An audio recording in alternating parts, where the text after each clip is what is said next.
As the name suggests, it's a survey course, right? It's a broad look at all of the topics and issues that are part of global studies. And so whether we're looking at cultural issues, political issues, economic issues, environmental issues, we try to bring a basic understanding. It's an introduction to issues that students will feel some daily life connection to and some interest in, and maybe even some passion to try to advocate for and to expand their understanding and knowledge. What I'm hoping for in the course is that it gives them a fundamental understanding of how they should approach the study. Students need to work on a capstone project, right?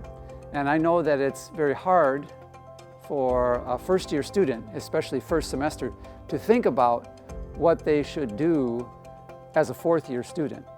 They should really start thinking about that and writing their ideas down and putting those in a book, their own notebook, so that over the time that they are studying, their understanding is going to change, right?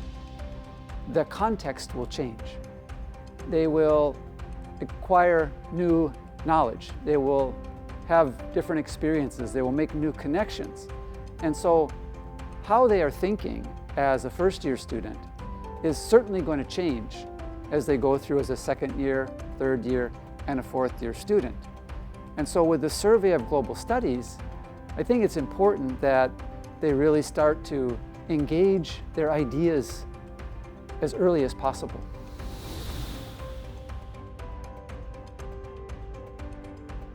A lot, to be honest, right? It's a big change for them, to be honest, right? A big change from going from high school to a university, and especially to being taught by someone who's not only not Japanese, but I'm not of the same generation, right? I've had a different educational experience, and I'm not going to change that. I'm not going to be what they might expect a Japanese teacher to be like. That doesn't help them at all. And so they have to expect really to be shocked, to expect the unexpected in the course, that it's a different delivery style. So the textbook that I use actually is a textbook that they might use if they were to go to an American university and take an introductory to global studies course there. So this is a very basic textbook for American students. It's not very basic for Japanese students, right? It's quite difficult, and I understand that. But I think that in order to prepare these students for a study abroad experience, which usually happens when they are sometimes a second-year student, but more likely a third-year student, they should really know the reality. So we slow it down, but we also try to say, okay, we have to push you. We have to challenge you, okay? The expectation is the student needs to be, in many ways, their own teacher. They can't just wait for me to give them the lecture. They need to, for example, they need to read ahead. They need to read on their own. And so when I come to the class and I lecture, they shouldn't be waiting for me. They should be able to compare. Okay, here are my notes. Here's what I wrote down. Here's what the professor is saying. Do they match? If they don't match, why don't they match?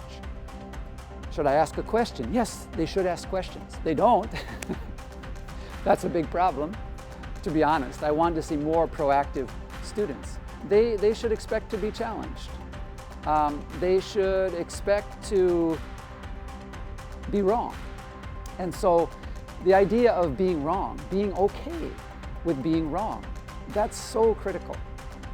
Rather than shutting down and always thinking, well, what's the right answer? Just take a chance, right? And raise your hand and take the initiative, okay?